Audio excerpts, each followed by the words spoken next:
And I jumped out of the way. I said, oh, my God, this plane's going to crash. This thing came right across, north to south. Incidentally, I was a private pilot, so I have some familiarity with the airspace. It glided over my house, and there was absolutely no noise. What I thought to be a kind of a boomerang shape. Myself, my God, that's a wingspan. I've never seen anything like that. They were reported by at least one commercial airline pilot. It was humongous, that's all I could say. It passed right in front of us, just about right above eye's length.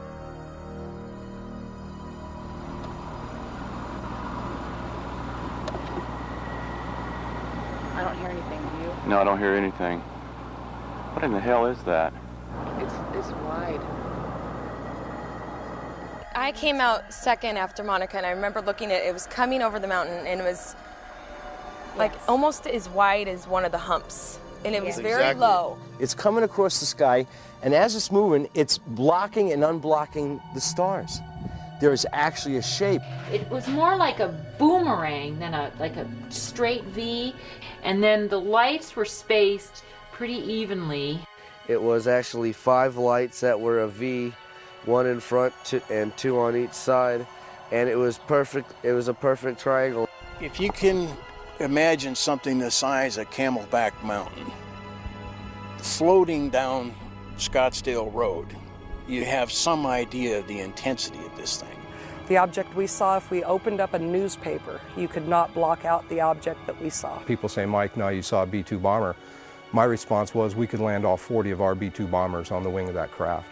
You know, it's one of the biggest things I've ever seen that moved like that. I mean, it was just enormous. It happened last night, and eyewitnesses who saw it say it's like nothing they've ever seen before.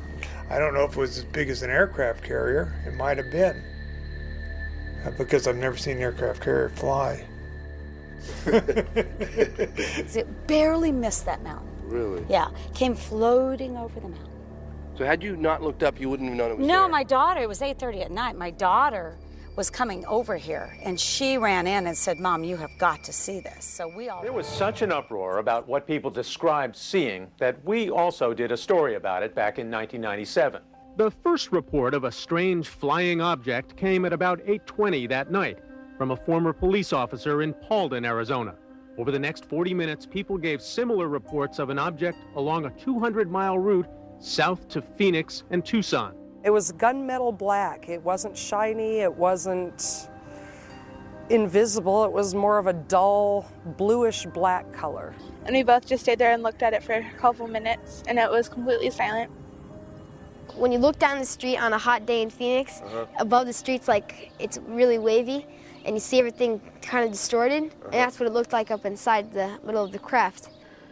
It was just gliding, and then it stopped, and then it the sides retracted a little, and then it was gone. Just went. Acceleration to deceleration, it was no noise the whole time. And not a sound. Explanations have been tossed about that there were flares, that there were planes flying in formation. But Mark and Robin, we checked with the FAA today, we checked with Sky Harbor, and we checked with Luke Air Force Base, and there's been no official explanation of those strange bright lights last night. Oh, I'm going to order a full, investigation of this through DPS. We're going to make all the necessary inquiries, and we're going to get to the bottom of it. We're going to find out if it was a UFO.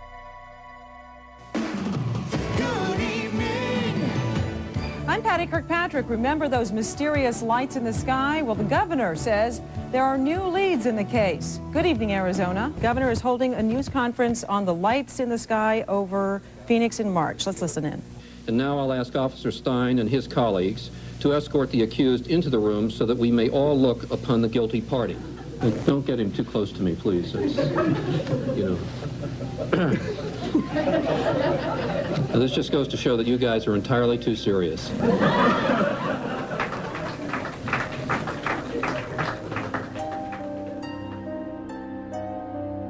I think what really irritated me was the joke the governor pulled with the Martian. I just didn't have time for that kind of stuff. He was just dismissing everything that these people had seen and said, just like we're all Looney Tunes. And I know what I saw, and that's not what you're telling me what I saw. I didn't see flares. I didn't see A-10 Warthog. So how about we work together and try to figure out what this thing is?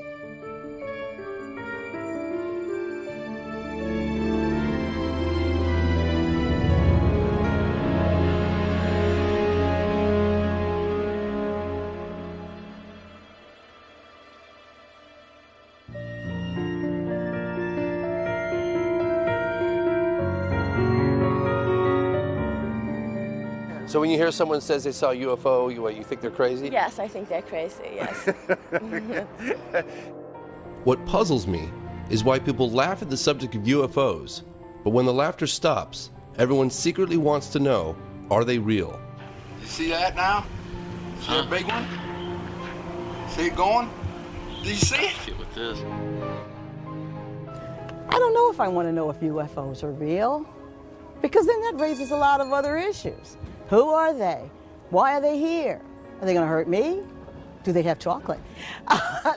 When I told my father I wanted to make a documentary about UFOs, he said I was crazy. In fact, my whole family did.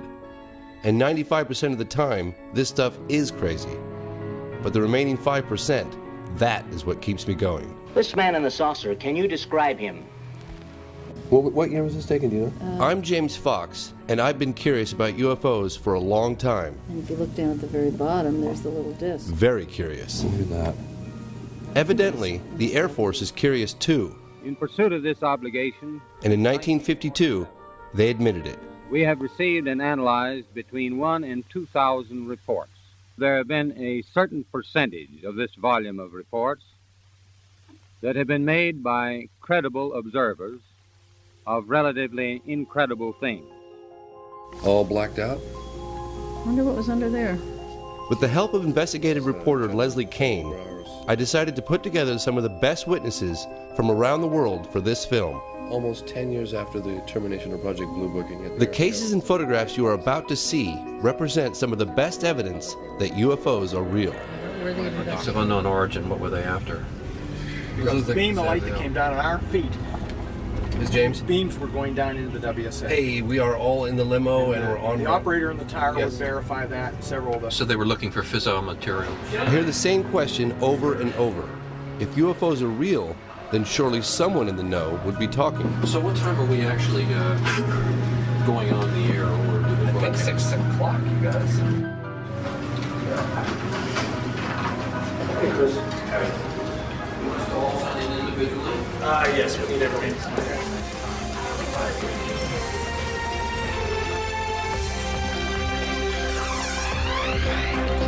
Good evening. A historic occasion will take place in Washington on Monday. Former high-level government employees, military officials, and pilots from all over the world will come together. They'll discuss their own UFO sightings and encounters, and they'll do it at the National Press Club in the nation's capital. This group has gathered together to call on the United States government to take an active role in investigating cases involving unidentified flying objects. James Fox, will you be there Monday too? Absolutely, yes. To establish the fact that the phenomenon is real and it's happening worldwide. Fife, are we now saying that the United States is taking this seriously, or is this just an event? I think the United States is taking it seriously, and they need to. It's long overdue. And you're going to moderate it, right? I'm going to moderate it. I'm Fife Symington. In 1997, during my second term as governor of Arizona, I saw something that defied logic and challenged my reality. Before this event, I met with the governor at his home to find out why he ridiculed the sighting. We were in the middle of investigating it and just couldn't get any answers. Paralleling that activity was this almost hysterical environment that was building, the hysteria. The governor told me what was actually going on behind the scenes. And we called Luke Air Force Base, and we called the FAA, and I called various touch base with people. I called my general at the National Guard. Nobody had an explanation. People just sort of said, well, we just don't know what it is. Phoenix Councilwoman Frances Barwood was one of the only elected representatives willing to push for an investigation.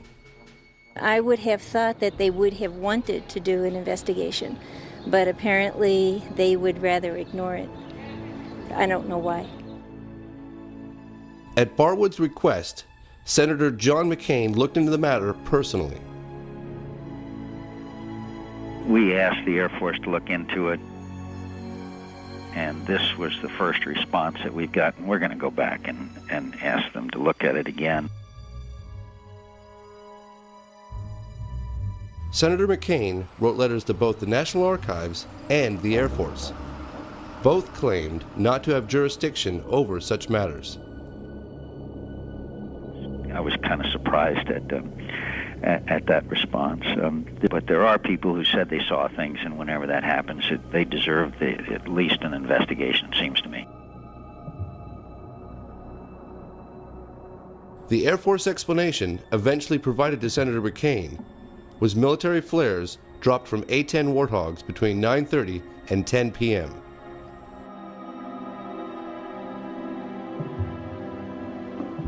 Oh my God! Oh. I hit pay dirt, finally. According to some analysts, these lights captured on film were flares. Well, that is a totally different configuration than we've ever seen before. Yep. But this does not account for the large boomerang-shaped object seen by the governor and hundreds, possibly thousands of others across the state beginning several hours earlier. I mean, it clearly had a shape to it, and a big shape, and it was a constant shape. And you can't control flares that way. There's just no way they were flares. Why can't they tell us? I mean, what's it going to hurt? I would like for them to come out and say, that's top secret, and we're not going to tell you what it was. The V formation. I was only able to find one video taken of the earlier sightings. Over a period of somewhere between. I was, however, given this video taken by an Army colonel a few years earlier. It reminds me of what Arizona witnesses described seeing. There's no sound, and it's not planes flying in formation. I don't hear anything, do you? No, I don't hear anything. What in the hell is that? Can you see the stars? Can you see through it? Right behind it. Yeah, I see it now. And it's that's not planes flying in formation behind it either. It's another triangle. What would you say to the people about it? I'd say I saw an unidentified flying object of massive proportions float over the city of Phoenix and Scottsdale, and I don't have the damnedest clue what it was. I saw it. It was over my house. I saw it for 5 minutes. It wasn't something that was a flash that I only saw for a second. Could it have been? I know what I saw. And I get very upset, and I was wondering why they won't find out what it was.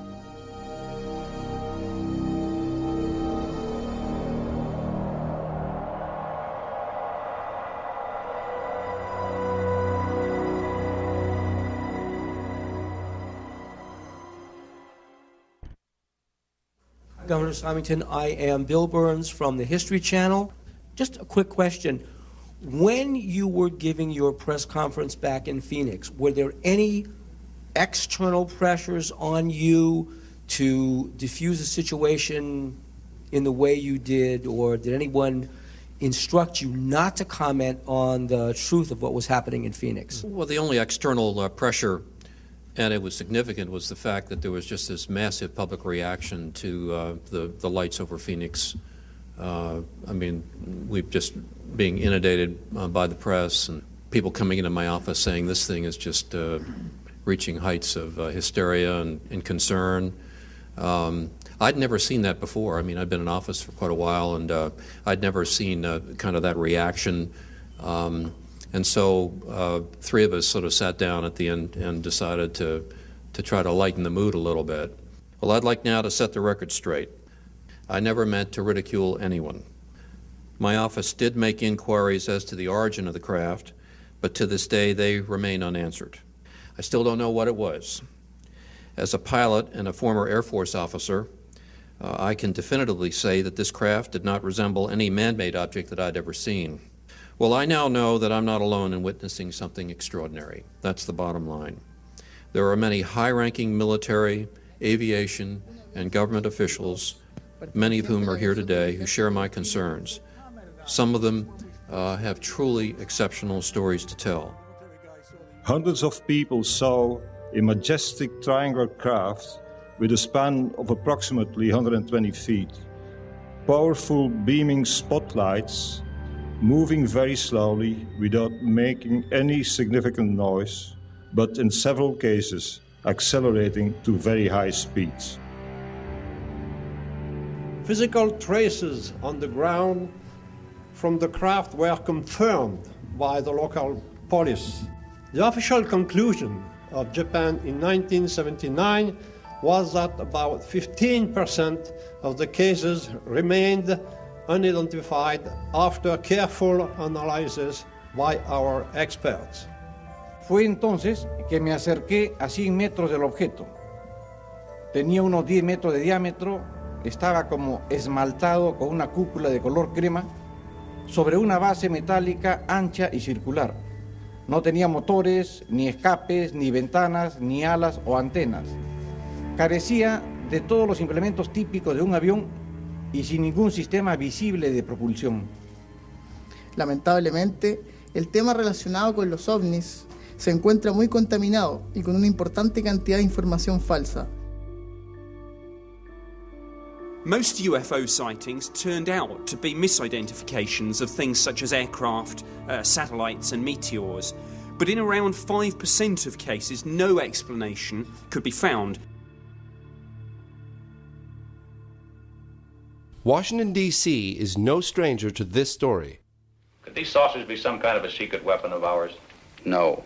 If they were, Air Materiel Command would be the first to know. How about a device from a foreign country? We know they're not. What is your opinion, Colonel? The U.S. Air Force's involvement with UFOs started back in World War II when pilots reported being followed by luminous orbs. They were nicknamed Foo Fighters. By 1947, flying saucer sightings were getting national coverage. They flew erratically like a saucer would if you skipped it across the water. According to this memo titled Opinion Concerning Flying Discs by General Nathan Twining, the phenomenon reported is something real and not visionary or fictitious. No, it just come up like that and then it tipped and just, really went. It didn't have no smoke, no motor, just the wind.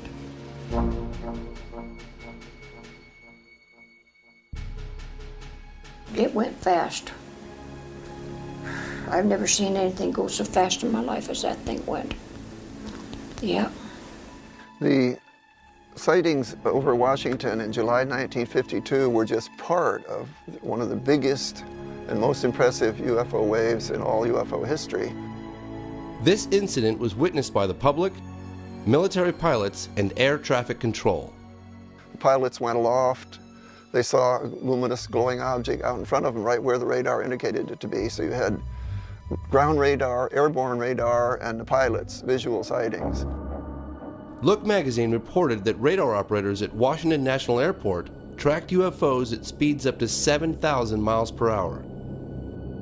I am here to discuss the so-called flying saucers. Major General Samford, who was the Director of Information of the Air Force, called a press conference, which was characterized at the time as being the largest press conference since World War II. The Air Force interest in this problem has been due to our feeling of an obligation to identify and analyze to the best of our ability anything in the air that may have the possibility of threat or menace to the United States. There have been a certain percentage of this volume of reports that have been made by credible observers of relatively incredible things. It is this group of observations that we now are attempting to resolve. Did the Joint Chiefs of Staff talk to you or concern you about the unknown and the unidentified flying object? Oh, yes, we discussed it at every conference that we had with the military, and they never were able to make me a concrete report on. Do you have anything on the subject, sir? No, I haven't anything on the subject, and there's always things like that going on, flying saucers, and we've had other things. There were senior Air Force generals convinced that we had interplanetary visitors. And they were setting the policy. And they were behind the Life magazine article of, I believe, April 1952, which was titled, "Do We Have Interplanetary Visitors?" You read the story, the answer obviously was yes. With the cooperation of the United States Air Force, Life magazine conducted an exhaustive one-year study. Out of a number of conclusions, this one caught my eye. No power plant known or projected on Earth could account for the performance of these devices. Dick Calderhose is a journalist and a qualified pilot. He saw what he believed to be a flying saucer. It was a flight from Winnipeg to Vancouver in jet aircraft. We're fairly high, about 37,000 feet, coming up in the mountains just about sunset. This unexplained light was, or a disc-shaped object, was down in the darkness. Yeah. So I just happened to have a camera with me, and we took a picture. In my opinion, I think they were worried that it would panic the public if they knew that someone had vehicles that had this kind of performance way back right after World War II, period of time. So they started telling lies about it. Dr. J. Allen Hynek investigated UFOs for the United States Air Force for over 22 years. The most well-known of these investigations was Project Blue Book. Where media is not a In this 1979 interview, Dr. Hynek revealed why the Air Force changed its public position. They were strongly guided by the CIA, because the CIA was not concerned so much with UFOs as they were with UFO reports. They were afraid, actually, that if another nation wanted to perpetrate another Pearl Harbor, that if their agents spawned a bunch of false flying saucer stories that might clog the military wires, as actually happened in 1952. So they devised the so-called Robertson panel, of which I was an associate member at the time. A very prestigious panel. I was one of the lower-ranking ones. They had Nobel Prize winners and whatnot on it. But at any rate, they handed down the dictum, which then became sort of the unwritten law of the Air Force: don't rock the boat, play it down, cool it, don't get the public excited. What is your answer to the people who are sure there are spaceships and they say that you and the Air Force are in cahoots? Well, first of all, this business about being in cahoots is just simply a downright falsehood. And I know, having been in Blue Book for nearly 20 years, that whenever an interesting case came up, the very last thing in the world they would do is to notify the media. And when the media themselves found out something, the Air Force did its best to play it down. It's called it a balloon, called it a star, called it... Balloons, meteors, satellites, aircraft seen with the sun glinting off of them, and birds. Our critics continually charge that the United States Air Force is withholding information from the general public on this subject. This is absolutely untrue. And there is nothing in the records which would indicate that we have been visited by any advanced civilization. There's nothing to hide. There's nothing to hide at all. Good evening. Reports of flying saucers are nothing new. When it got to the top of the trees, it stopped. So it looked like a round disc. Residents of the area saw it. The police saw it. Sergeant Newell Schneider of the Sheriff's Office remembered it well enough to draw it. What do you think it was? Well, if they call it a flying saucer, that's what it is. The Air Force sent its chief scientific consultant on UFOs, Professor J. Allen Hynek, to check the Michigan sightings. A little bit of swamp light appears here. It goes out. Another one appears over here. That goes out then. But the illusion, as viewed from a distance, is that the objects have moved back and forth. The citizens of Michigan didn't buy it and asked then Congressman Gerald Ford to investigate. Mr. Ford, what about flying saucers? You've had some in Michigan in the past week. Do you really believe in flying saucers? You've called for a congressional investigation. Dave, we've had several incidents in Michigan in the last week. Incidents that many reliable, good citizens felt were sufficient to justify some action by our government, and not the kind of flippant answer that was given by the Air Force where they passed it off as a swamp gas. Now, this is not an attack on the Air Force spokesman or the project spokesman. They are simply following orders to explain away all UFO sightings as quickly as possible when they become public and deny that UFOs really exist. Scientists were being misled, even as the public was being misled. And to this day, most scientists have no inkling of the serious hardcore evidence, because now it's all treated like a tabloid subject. Are you sorry now that you did tell people what you saw? Yes, I am. I'm sorry because not that it's not the truth, but it's just the idea, the reaction of the people. They think you're a nut. Tell you the truth, that's just what they figure you are. And I'm not going to take it no more. I don't want nobody down in here. I just leave me alone. And if the thing lands right there by that pump, I'd never say a word. 10 years ago, in 1969, they closed Blue Book, and I thought for a while that maybe this was finally going to be over. But since that time, we've had about 25,000 more UFO reports. Many of the hundreds of people reporting the sightings believe they've all seen the same object. It's called the Hudson Valley UFO.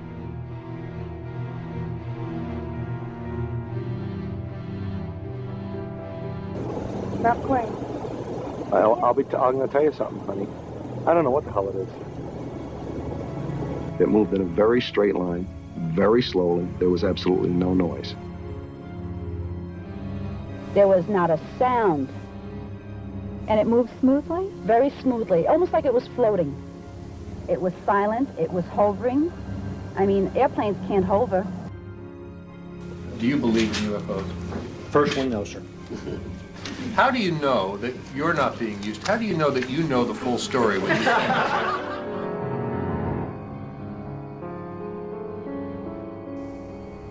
My name is Gary Tuckman with CNN, and this question's for the governor and Mr. Callahan. This really is a government that doesn't mind scaring us. We still have orange alerts and red alerts, and they scare us all the time. It keeps people in work. So I'm wondering why you think, and you just state that that's the reason and that's it. Is that really the motivation for a government that doesn't mind scaring us? If these phenomena are as technologically advanced as they appear to be, then one could say that we're completely vulnerable as a civilization. And that's, to some people, that might be horrifying.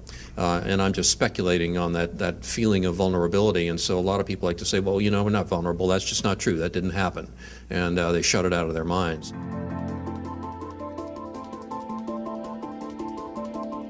Because try. Well, that's something. I know what companies are trying. Well, we could do a little round table introduction then, if you know, because you know, a few of us have only just met and things like that. Yeah, we met today already, extensively. After the program last evening, they did the survey on the internet. And they asked people, do you believe in UFOs?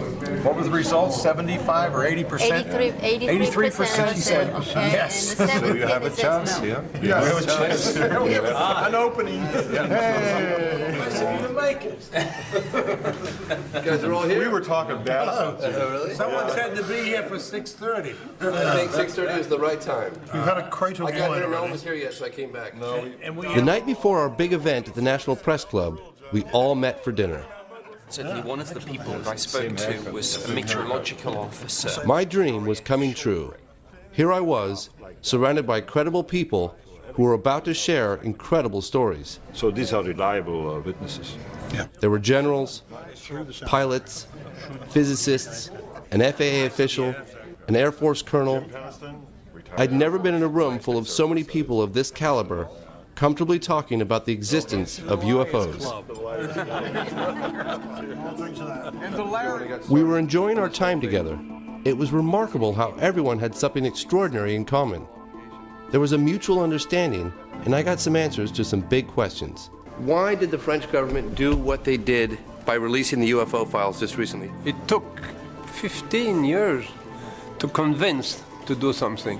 Despite the public position of the US government, somebody, whether it was on an official or a sort of back-channel basis, but somebody most definitely was looking into the UFO phenomenon. If you're not capable to identify whatever flies around, there is something wrong. Could you say something very quickly? One of the things I always remember you talking about was when you'd be at a cocktail party and the subject would come up with UFOs, and you sat with one on the ground for 45 minutes and you'd bite your tongue. What was that like? It was difficult. But you know, in some ways there was some kind of satisfaction involved there. And they're talking about stuff, the what if?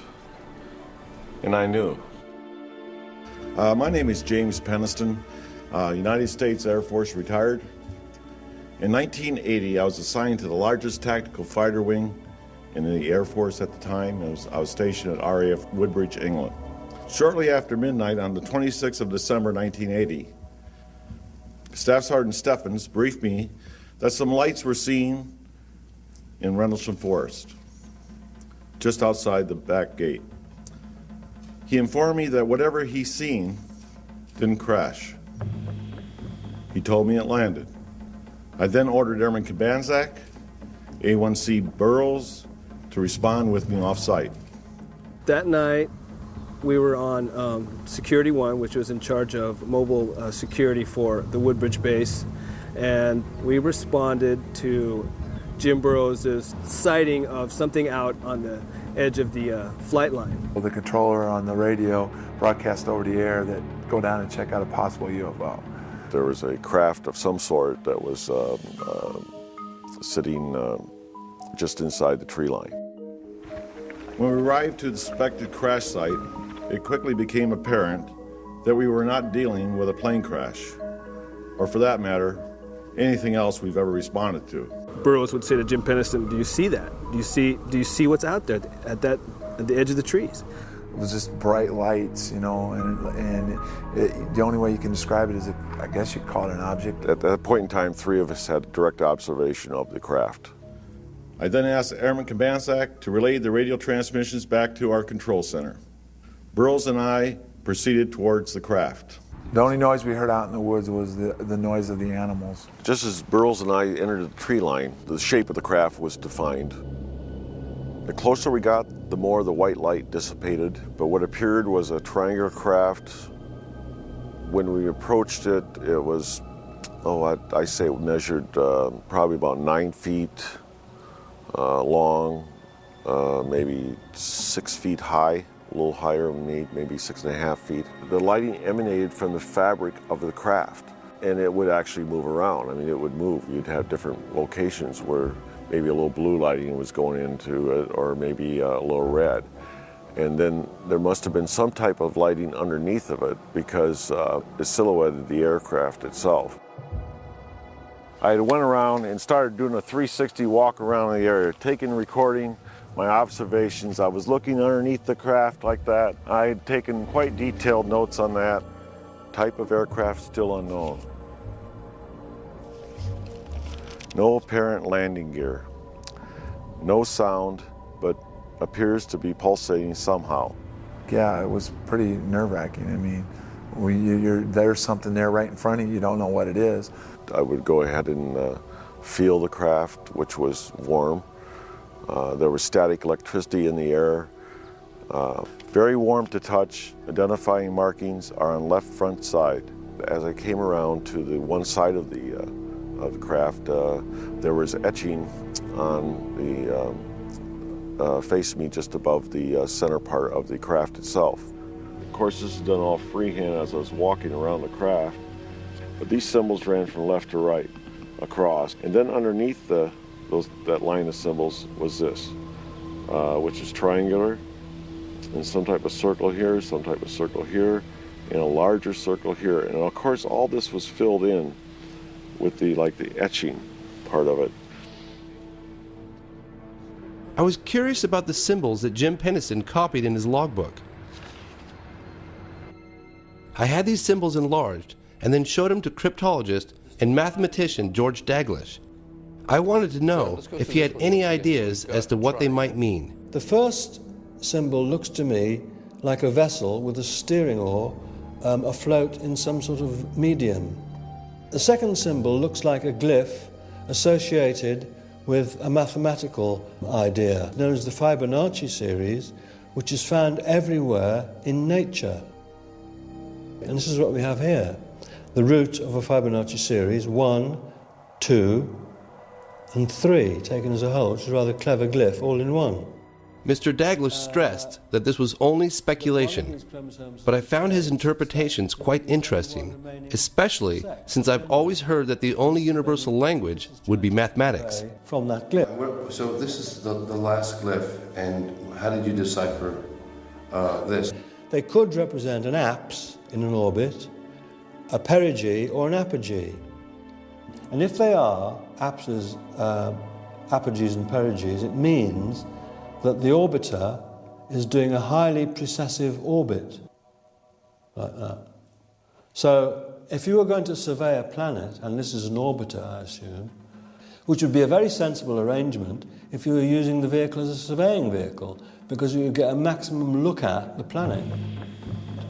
I don't think they were trying to send us a metaphysical message about the beauty of life or the reason for the universe or anything like that, or their own existence. I think it's just more a utilitarian marking so that they knew what craft they were dealing with. I knew that that craft could not have been made by man.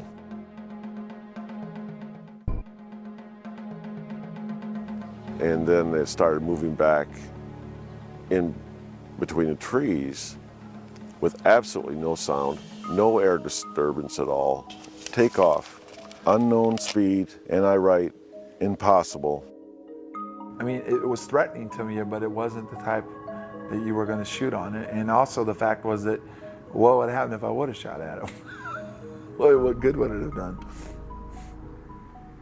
That night, over 80 Air Force personnel, all trained observers assigned to the 81st Security Police Squadron, witnessed the takeoff. The information acquired during that investigation was reported through my military channels. The team and witnesses were told to treat the investigation as top secret. Thank you.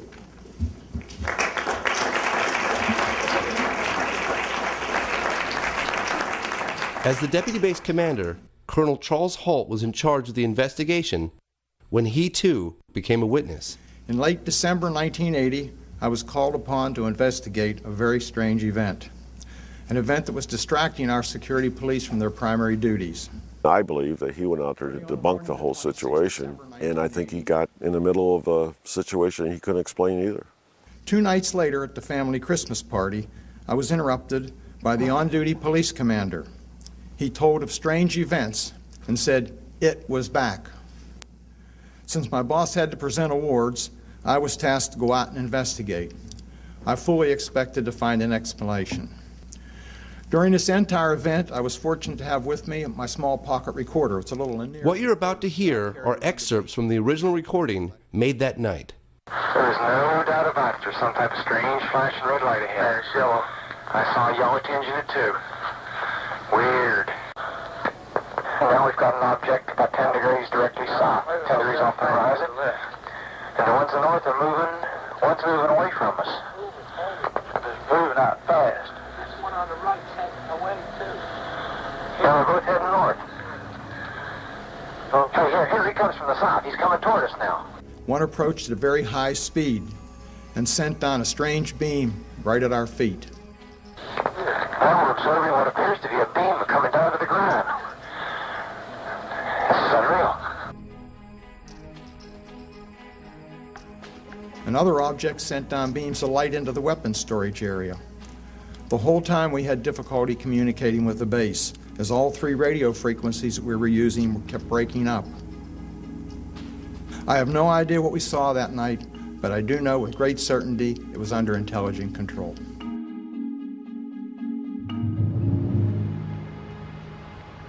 Five-star Admiral Lord Hill Norton had been pressuring Parliament to provide clear answers on this case. I wanted to know if he believed a UFO actually landed at a U.S. airbase in England. That is one explanation, that it actually happened, as Colonel Holt reported. The other explanation is that it didn't. And in that case, one is bound to assume that Colonel Holt and all his men were hallucinating. The British Ministry of Defence's position is that nothing of any defense interest took place. This position was strongly criticized by the Admiral. That the colonel of an American Air Force base in Suffolk and his merry men are hallucinating when there are nuclear-armed aircraft on the base must be of defense interest. If indeed what he says took place did take place, and why on earth should he make it up, then surely the entry of a vehicle from outer space, certainly not man-made, to a defense base in this country also cannot fail to be of defense interest. Outside the Parliament building, I met with Nick Pope. He investigated UFOs officially for the British government. I reopened the case and conducted a sort of cold case review of the original investigation, and I was shocked to find a series of basic errors had been committed, exactly the same sorts of errors that often fatally undermine a police investigation. Nick Pope shared with me some startling evidence from the Ministry of Defense's files. This is one of the most important documents to have emerged from the MOD's case files. It's from an assistant director in DI 52. This is their assessment of the radiation readings that Colonel Holt and his team took at the landing site. What we have here is a plaster cast of one of the 3 indentations the object that Jim and the other 2 gentlemen approached. It's approximately 8 to 10 inches across and about 3 inches deep at its maximum point. This is cast number 2. He made an impression of all 3 of the indentations and they were all identical. Now, here's the key bit. These levels seem significantly higher than the average background. And in fact, and I double-checked this with some other government scientists, it's about 8 times normal. So this is absolute proof positive from the MOD's own documentation that something extraordinary happened.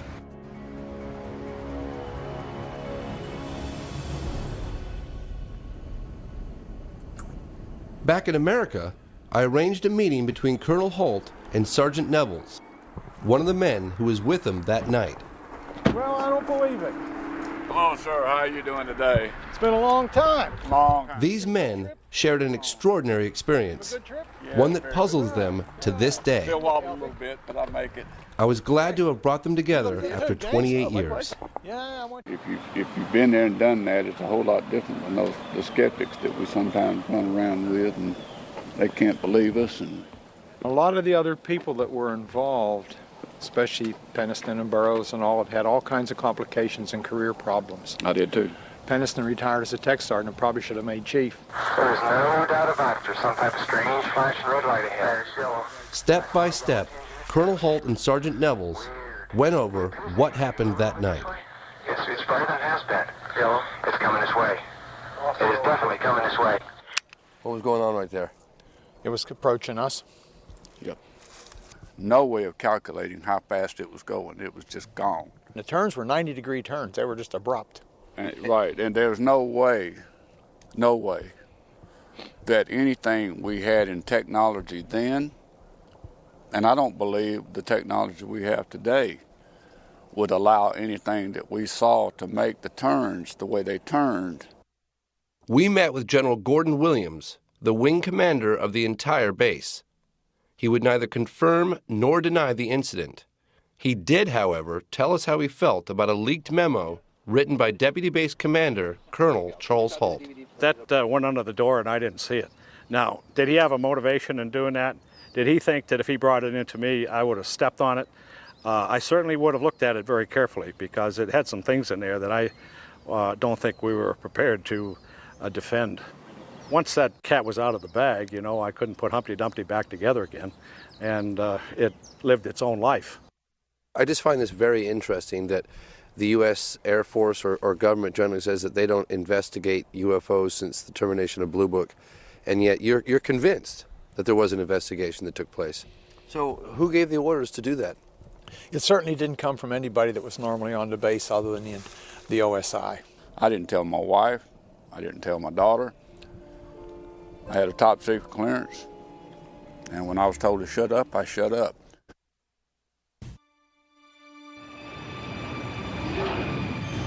去る11月17日、日航貨物機がアンカレッジで UFO を目撃した。そしてその事実が1ヶ月後、共同通信により新聞各紙に発表された。What I'm about to tell you is about an event that never happened. For an event that never happened, FAA official John Callahan certainly has a lot of evidence. They brought the voice tapes. He kept audio recordings between the cockpit and the tower as the incident unfolded, He has 30 minutes of taped radar that confirms the UFO, a chart that documents all the objects in the 747's flight path, and the official FAA report. Event that never happened.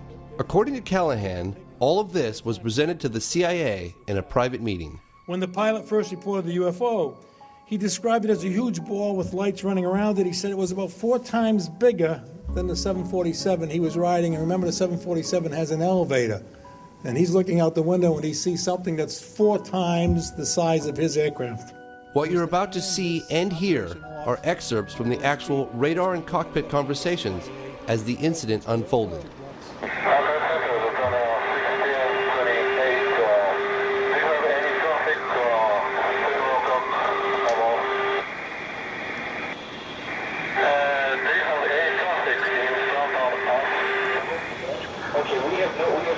No military aircraft working up there. Defender 1620, Roger. I'm picking up a hit on the radar, approximately 5 miles in trail to your 6 o'clock position. Do you concur? Defender 1620, sir, if you're able to identify the type of aircraft, if you can tell whether it's military or civilian. We cannot identify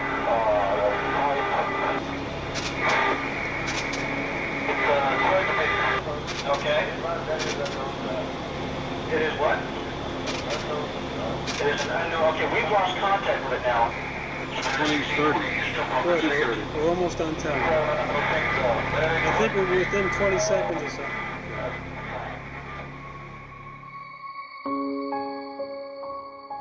So one time he says it's over here at 12 o'clock and 8 miles, and when the antenna goes by, we see a target there. 10 seconds later, it is now behind him, 6, 7 miles behind him. So it's going from 8 miles out here to 6 or 7 miles back here, really in only 5 or 6 seconds. When I went back to headquarters, I gave Admiral England a quick briefing and showed him the video.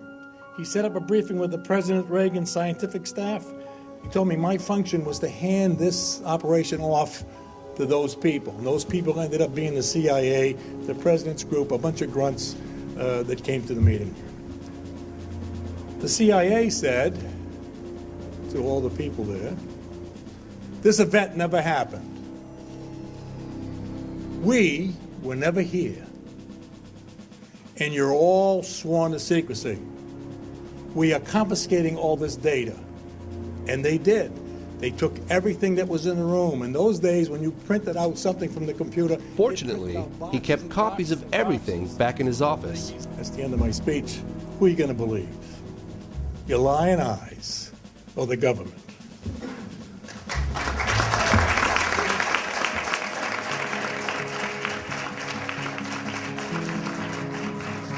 And well, how do you feel about your husband coming forward?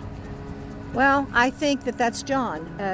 John is comfortable in what he says and what he does, and that if what he sees, he will tell what he sees, and I don't think anybody is going to tell him that he can't. And I'm proud of him. I think he does a good job, and he's telling the world what it should know.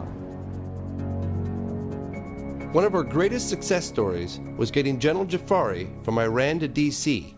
It took 3 months of negotiations to get his visa.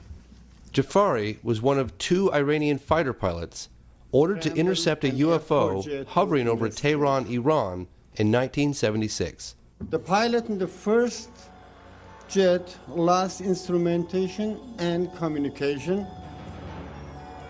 when he got too close to the brilliant object, so he headed back.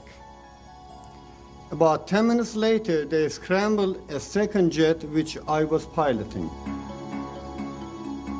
General Jafari scrambled his F-4 Phantom jet to get a closer look.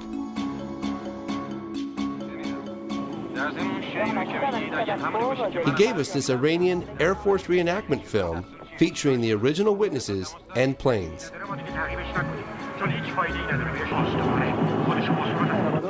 Even though Jafari's F-4 fighter jet was traveling at the speed of sound, it was nowhere near fast enough. Imagine, when I was looking here at about 70 miles out, and he jumps all of a sudden 10 degrees to my right.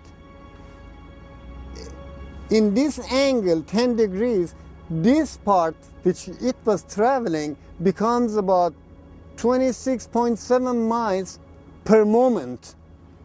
I don't say per second, maybe less than a second. Jafari was flying towards the UFO when a smaller object separated from it and headed right at him. His only instinct was to shoot at it. But that turned out to be a bad idea.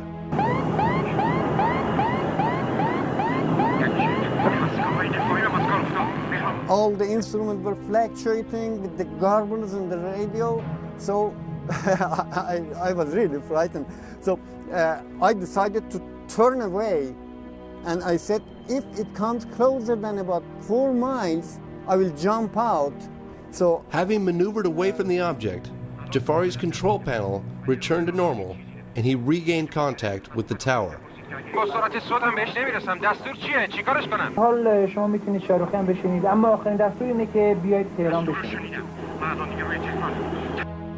Despite the United States government's claim that they have not investigated UFOs since the closing of Project Blue Book in 1969, this Defense Intelligence Agency report, made in 1976, indicates otherwise. It was obtained through the Freedom of Information Act.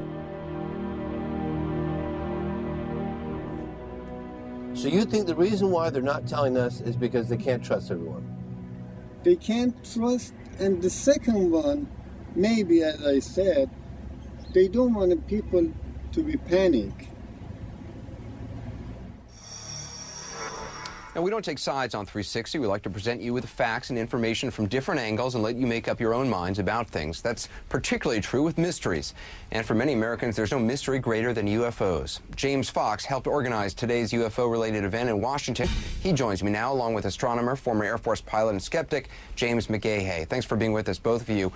Why should, what this panel is calling for essentially is some sort of government investigation of it. Why shouldn't there be further investigation? Well, there have been investigations, and it was... Well, hang on a second. Let me just state this clearly. One of the things you keep interrupting me, sir, please.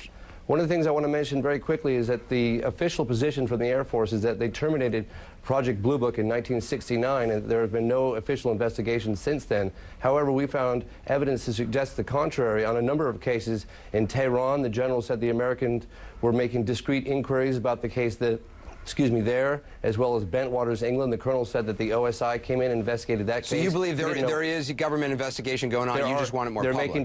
They're making discreet inquiries, unofficially, yes. Well, UFOs are basically a modern space-age mythology.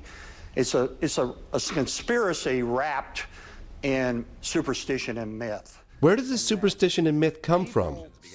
And how could it be so pervasive? Within a few months of the original saucer report, practically everyone in America was conscious of flying saucers. Oh, there's an alien who's trying to kill me. Oh! Now, did you see a UFO?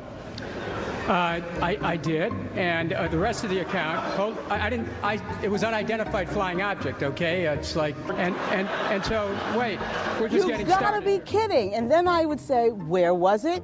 What did it look like? What were you doing? How much had you had before you saw it? It was probably some other satellite or a fast-moving airplane that they saw. I wouldn't believe them. I mean, I know there's been sightings, random, not well documented. Well, Jay Leno once asked, if these these extraterrestrials are so highly evolved, how come it is that they only address people named Bubba who are out hunting and fishing?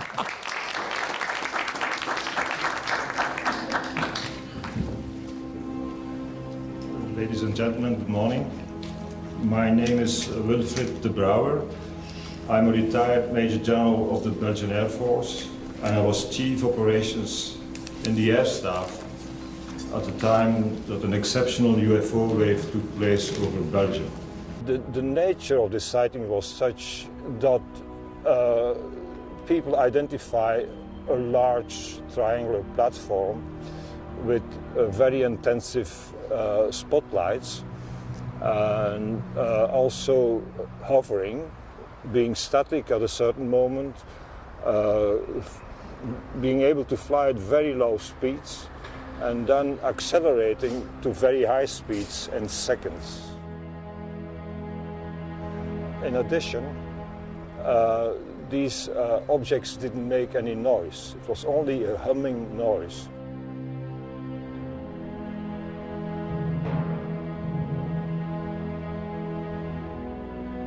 Were there ever any inquiries from the American government to the Belgian Air Force regarding unidentified flying objects? Yes. Well, some informal inquiries, but nothing formal. I would have liked to see a formal request. But some people came to my office and asked about this phenomenon and also what we thought about it. And asked to have a copy of a video which was taken by one of the aircraft which tried to intercept one of these objects. And I said, yes, you can have a copy, providing there is a formal request. And we never received a formal request.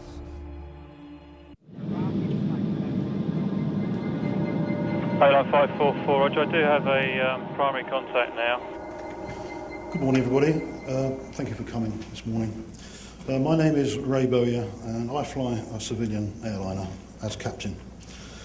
I've been invited here due to my sighting last April of multiple as yet unidentified objects over the Channel Islands region of the English Channel. Thanks for joining us. Pilots and aircraft passengers have confirmed sightings of a large unidentified flying object off the coast of Guernsey. The mysterious shapes were spotted earlier in the week and are described as a long, motionless object that measured up to a mile wide. Airline 544, zone pass message. Do you have any traffic, can't really say how far, but by 12 o'clock level? Roger, I've got a very bright object, well, didn't say how far, extremely bright, yellow-orange object, straight ahead, very flat platform. I'm looking at it through binoculars as we speak. Airline 544, Roger, I do have a primary contact now, very faint primary contact, just to the left, approximately 11 o'clock this time, in a range of about 4 trap miles. Roger. I've got a definite contact by 12 o'clock. Very bright yellow object looking, well, like a cigar. Jersey Bladder 832, the zone asked us to look if we could see an object which is being seen by A-Line at the moment. We've got something about 8 o'clock resembling the description. Roger, and 832, Roger, what range would you estimate that target? Around about the similar range to Alderney from us now. Well, looking through binoculars as I am now, there's a second one just appeared behind the first one from where I am. Roger 544, just confirming that all the passengers can see this aircraft. I've got the island visual, it's dead ahead, can't say how far, probably 5 miles, but it's staying the same size. Looks to be off the north-northwest coast of Alderney. Airline 544, Roger, would you like descent? Please, I better go down, I think. Airline 544, Roger, descend to altitude 2,000 feet, the QNH is 1021. Then 2,000 feet, 1021. It's very plain to see from where I am now, without any binoculars. Were you scared? I wasn't too happy, put it that way. I was quite glad to get on the ground and have a cup of tea. We flew to Guernsey, an island off the northwest coast of France, to get some first-hand testimony where the sighting took place.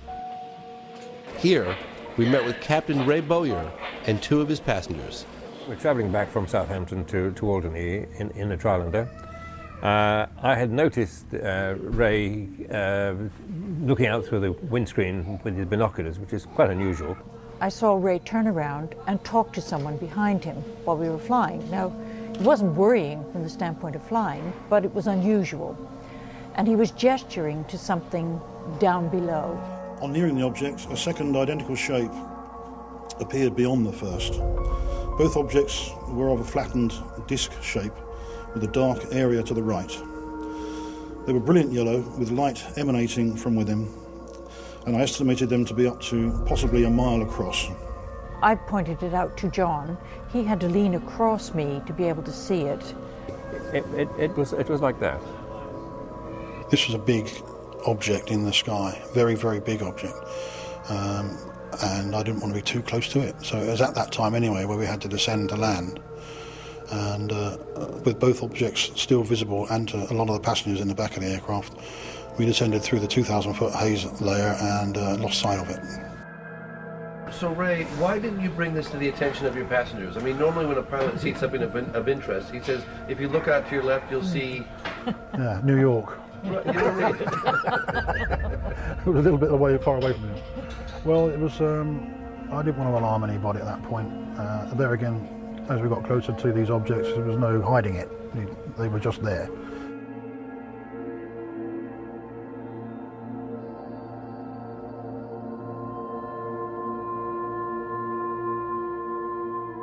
Taken note of some of the differences between the British and the US reporting system.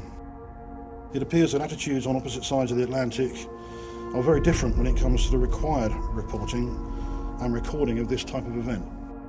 I would have been shocked if I was told that the CIA in UK would obstruct an investigation, or if the CIA told me that what I had seen was something entirely different. But it seems that pilots in America are used to this sort of thing here. I returned home from Guernsey to find a DVD sent to me from Salida, Colorado. Listen carefully to the 6-year-old girl who points out a UFO to her dad. Dad, can a spaceship grow bigger like that? Huh? Huh? Uh-huh. It could. I'm not sure what the sounds are, but the object reminds me of what Ray and his passengers described seeing. It moved over that part of the sky there. It probably moved 500, it probably moved 100 miles in a matter of a second or two. These up there now, you know. You see that now? See a big one? See it going? Do you see it? Oh, you can't see it. I can't see it with this.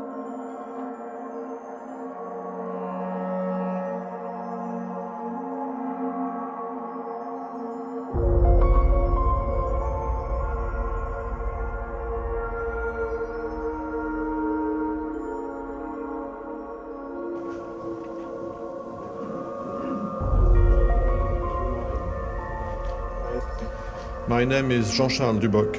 I am a retired Air France captain.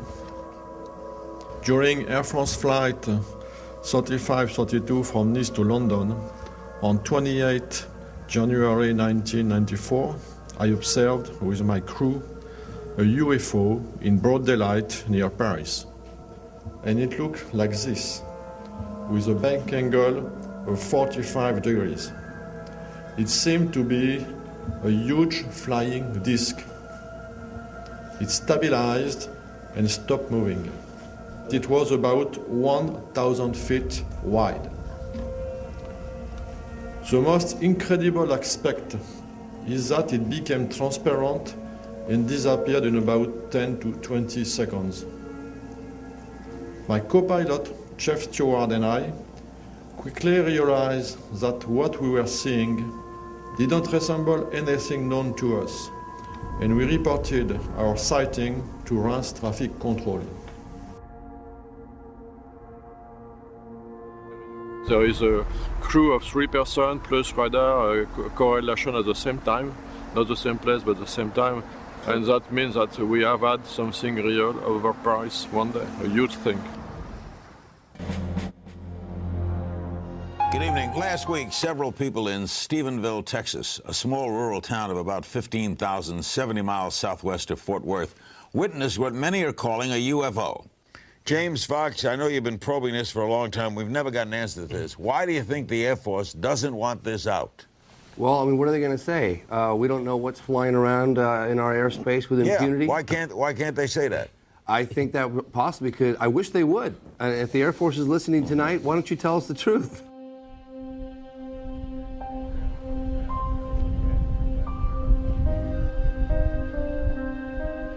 Well, I came in on Tuesday night, a week and a half ago, started down the driveway, and I looked back here to the southwest, just past the windmill. So I'd say maybe 5 miles away, there was a real bright light came on. It was almost as bright as like a welding arc.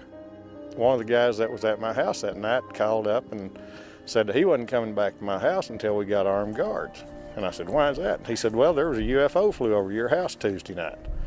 I said, I saw it.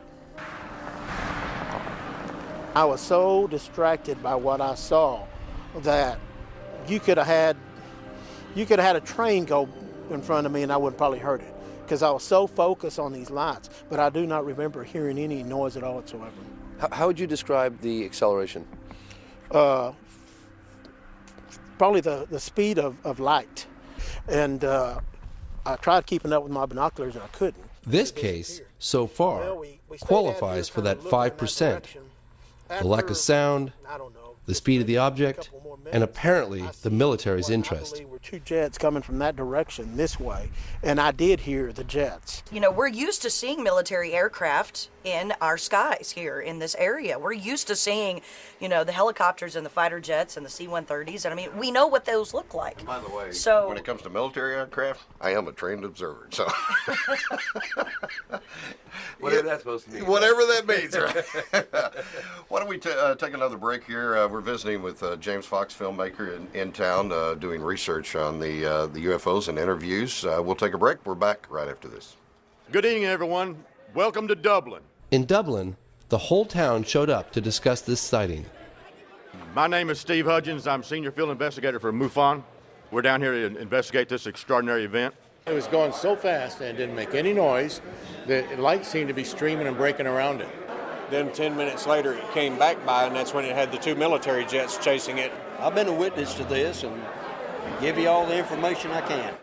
You don't want to come forward and say anything because they'll say, oh, they're an idiot, because I've thought that before until I saw this. I guarantee you the jet, whoever's flying the jets, they had a visual on it.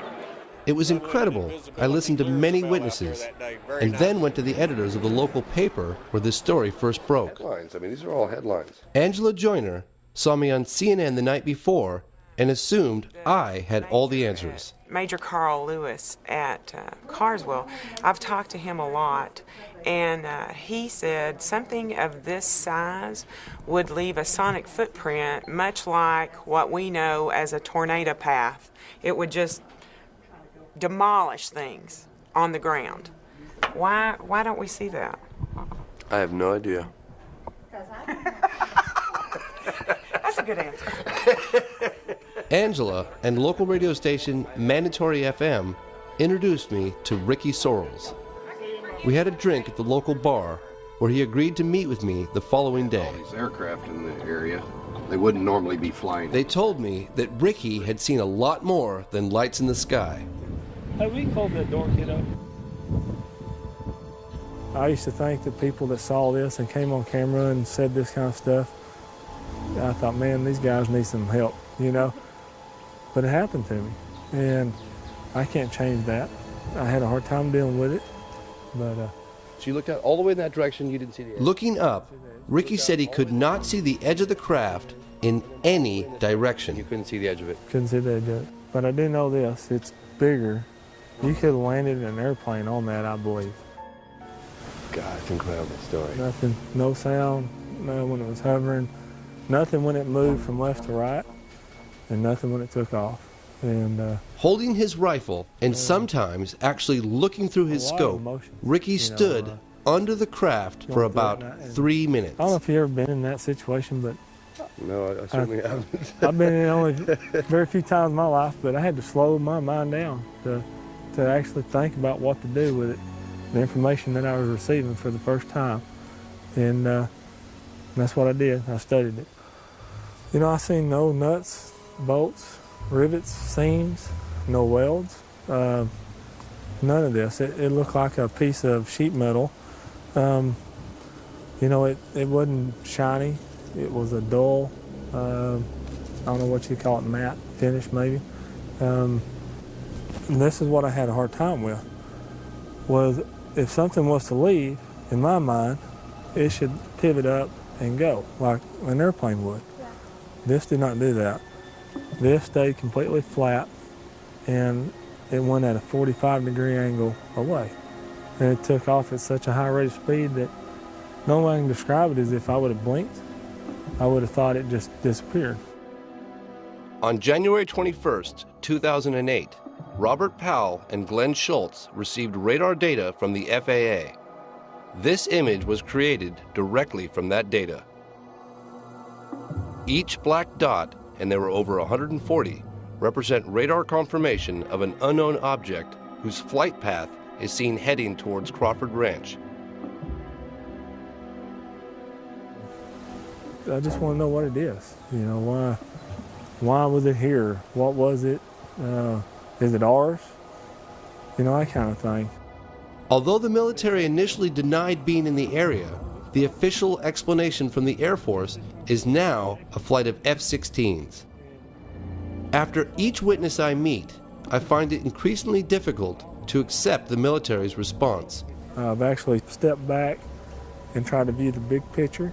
I would like to find out what it is. And if people believe me, okay. If they don't, that's okay too. T-minus 15 seconds and counting. 9. Mercury astronaut Gordon Cooper was the last American astronaut to go up in space alone. He orbited the planet 22 times. While stationed at Edwards Air Force Base in the early 1950s, Cooper was part of an event that has never been explained.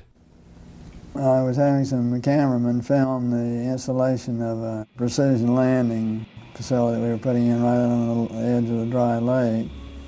And the saucer flew right over them and put down 3 little gear and landed out on the dry lake bed. And they went out, picked up their cameras and moved on out toward him filming. And he lifted off, put the gear back in the well, and climbed out at a very high rate of speed and disappeared. By the time they got back with the developed film, I was on the higher and higher and higher level officer talking to me. Finally with the colonel telling me to, when the film arrived at my desk, to put it in the carrier pouch. There would be a courier there at my office by that time already, and they'd arranged for him to fly in our base airplane back to Washington with these films. And do not run prints, et cetera, et cetera, et cetera. Did you watch the film? We didn't have a chance to run it. I had a chance to hold it up to the window and look at it. It was certainly a good film. Did you ever keep in touch with anybody about it or discuss it? How would I keep in touch with anybody about it? There's no way within the military or within the government of keeping track of something that is classified unless you're directly involved in it, and I was not. This meeting was a turning point for my father. Gordon Cooper was an icon of his generation, and my father was amazed by his story. At that point in time, there was no doubt in my mind that this vehicle was made at some other place than here on Earth. That must have been extraordinary. Yeah, well, Buck Rogers and Flash Gordon coming true. After the film was sent to Washington, it was never seen or heard of again.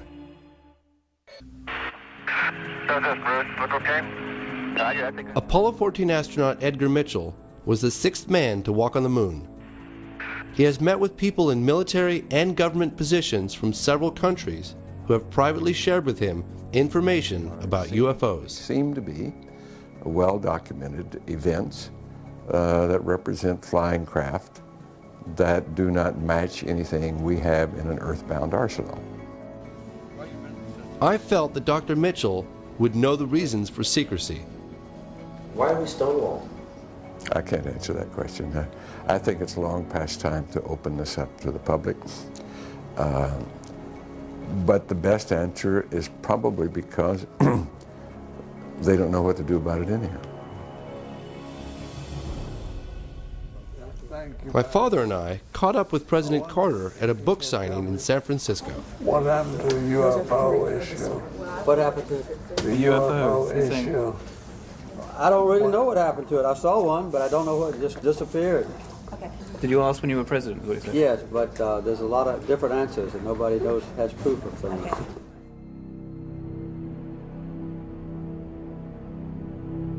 The question of secrecy has puzzled me for years. I asked the panelists in D.C. to offer possible explanations. Some of the questions that Man on Street have, and whoever wants to address this can, is why, in your opinion, would any government hide this from the people or not disclose this type of information of what's going on? And when there are witnesses or sightings coming in, they are very reluctant to pick up the issue, to investigate, because they have no structure and they don't know how to handle it. Si existe una amenaza de origen desconocido que no tiene explicación, eso podría amenazar este sistema de conservación de poder. I suspect there are at least 5 agencies in the U.S. government that have investigative capability and do maintain files on UFOs. The public opinion, I think, is asking for information and is ready to believe that there is something serious. If we can convince the government, it could change. Good morning, ladies and gentlemen. My name is Jean-Claude Ribes, and I am an astronomer working for the French Centre National de la Recherche Scientifique from 1963 to 1998. I contributed to the French Cometa report, a 3-year military study on UFOs and national security, released in 1999. Cometa translates as Committee for In-Depth Studies. It was, in essence, a high-level think tank. Cometa included such members as 4-star General Bernard Laurent, who was the former commander of the French Tactical Air Force and military counselor to the Prime Minister, as well as André Lebeau, former president of the National Center for Space Studies, and attorney-at-law Michel Algarin, director of the Cometa Group. The Cometa Group published its findings in an historical 90-page report titled UFOs in Defense: What Should We Prepare For? The formation of the Cometa Group was initiated by French Air Force General Denis Letty. Cometa concluded that about 5% of the cases studied were inexplicable and that the best explanation was what the authors called the extraterrestrial hypothesis. With investigative journalist Leslie Kane, I flew to France to meet General Letty. We met the general at his home on the outskirts of Paris. We went over some of the more puzzling encounters that led the group to their conclusions. And he saw the disc hovering. Pilot sightings confirmed by radar. Going very quickly out of his sight. And cases involving soil and plant analysis from landing sites. I had looked into one of these cases myself. Farmer Renato Nicolai from Trans-en-Provence reported that a disc-shaped object landed in his garden in the late afternoon. La forme, c'était comme si on posait 2 assiettes, l'une sur l'autre. When he told his wife, she assumed he had heat stroke and had hallucinated. However, scientific analysis of the landing site showed high levels of radiation, and when I visited the site back in 1999, almost 20 years later, nothing had grown in that spot.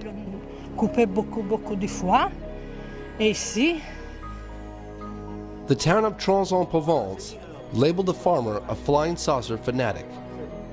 Je peux pas dire que c'était une soucoupe volante, que c'était... J'ai vu quelque chose. Oui. Il s'est posé, il est reparti. What we're looking at? I mean, what is this photograph? General Letty also shared with us some impressive photographic cases. One of these was featured on the cover of the Cometa report. So it's mapping? Is it mapping the ground? Mapping the ground and developing... A mapping plane from the government of Costa Rica was flying at 10,000 feet. It had a high-resolution camera running automatically under the fuselage, taking a picture every 17 seconds. On one of the frames, this object was captured.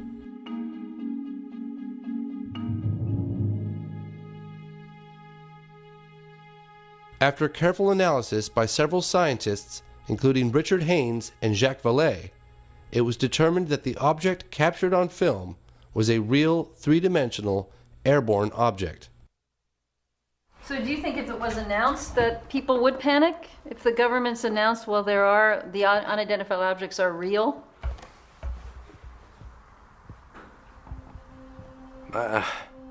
I cannot say yes, but I cannot say no.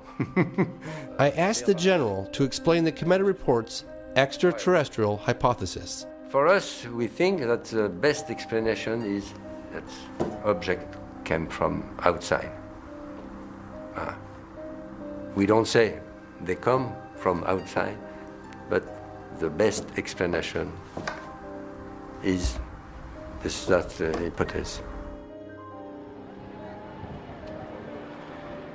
In 2007, an investigative branch of CNES, the French equivalent of NASA, made 1,600 sightings spanning 5 decades available to the public.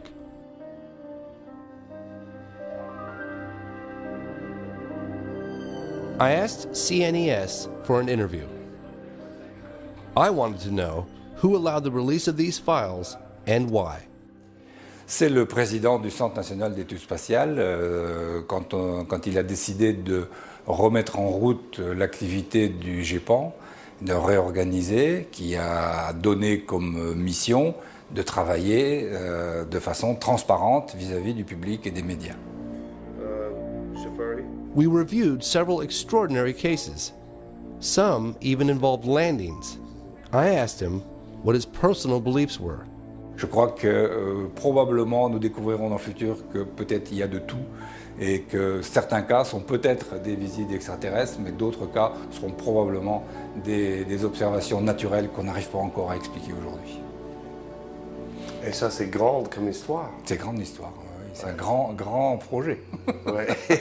Big job. Huge job.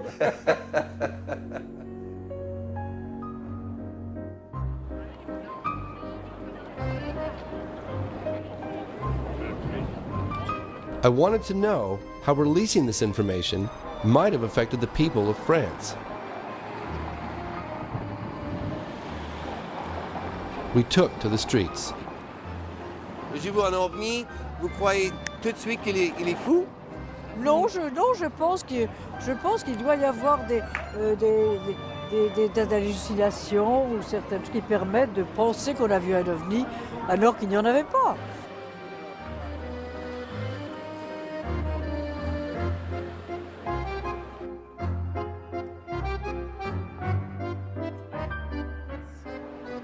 Does it make you scared? Yeah. I'm scared too that they're going to come and they're going to be hostile and they're going to try and they're going to hurt us or do something to the world. Do you think governments know more than what they're telling us? Apart from American governments. Yeah. Est-ce qu'il est possible que ça peut venir ici? Pourquoi pas?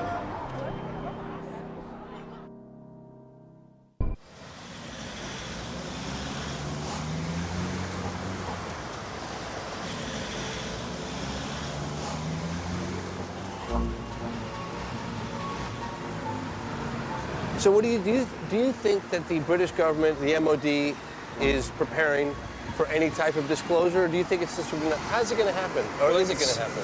It's not going to be, as I say, disclosure with a big D. Right. It's going to be disclosure with a small d. In other words, we will be releasing the files, but... In May 2008, the British government began the process of releasing its entire archive of UFO files. From 1991 through to 1994, I was the desk officer responsible for these investigations. And these cases included incidents where reliable witnesses, such as police officers and pilots, reported structured craft performing speeds and manoeuvres significantly in excess of anything that they'd seen military jet aircraft perform. In July of 2009, the Ministry of Defense released this document. It's a briefing regarding the mass sighting over England in 1993. In summary, it states, there would seem to be some evidence on this occasion that an unidentified object or objects of unknown origin was operating over the UK. To the skeptics who say there's no evidence, I would say this. The Ministry of Defence in the United Kingdom has received 10,000 UFO reports since 1950. Not just lights in the sky, but structured craft, sometimes tracked on radar. But don't take my word for it. All this can be viewed at the National Archives on the Ministry of Defence website. So the evidence is right out there. The phenomenon has not changed a great deal, has not changed materially since 1947. And I'm quite sure that neither we nor the Russians had anything like the capabilities demonstrated by the UFOs in 47. I don't think we have now. Thousands of witnesses now, credible witnesses, which can confirm that indeed this so activities which cannot be related to terrestrial activities. They're not aerodynamic. There's something else. And the suspicion is that they're anti-gravity or some kind of electromagnetic gravitic drive to them, which would explain a lot of things that goes on, including the electromagnetic effects on vehicles and so forth. Furthermore, it is not customary for countries to test their secret weapons or secret devices in 133 different countries all over the place. And also, from a moral standpoint, I doubt very much that we would have sent astronauts to the moon using antiquated chemical fuels if we had a way of doing it much more efficiently. If we have, then it's criminal that's being kept strictly in military hands, because this would solve all of our energy problems in the world.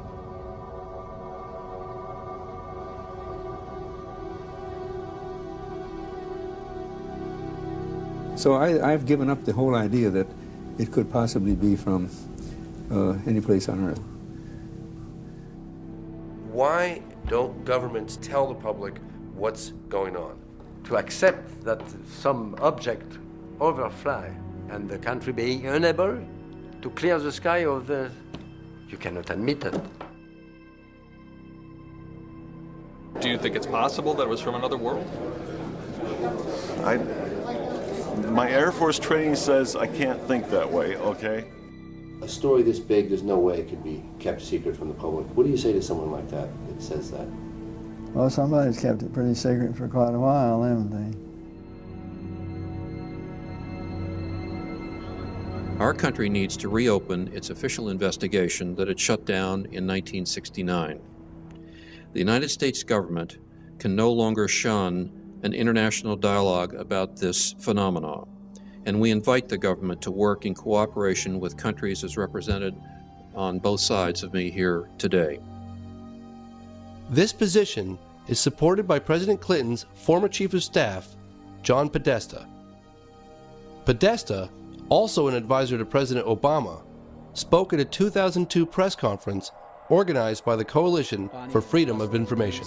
I think it's time to open the books on questions that have remained in the dark, on the question of government investigations of UFOs. It's time to find out what the truth really is that's out there. We ought to do it really because it's right. We ought to do it because the American people, quite frankly, can handle the truth. And we ought to do it because it's the law. Bring up these witnesses from the Air Force and the National Aeronautics and Space Agency. Have them interrogated by members of the House or Senate committee. Let them put their records on the line. And let the people who have allegedly seen unidentified flying objects come and testify.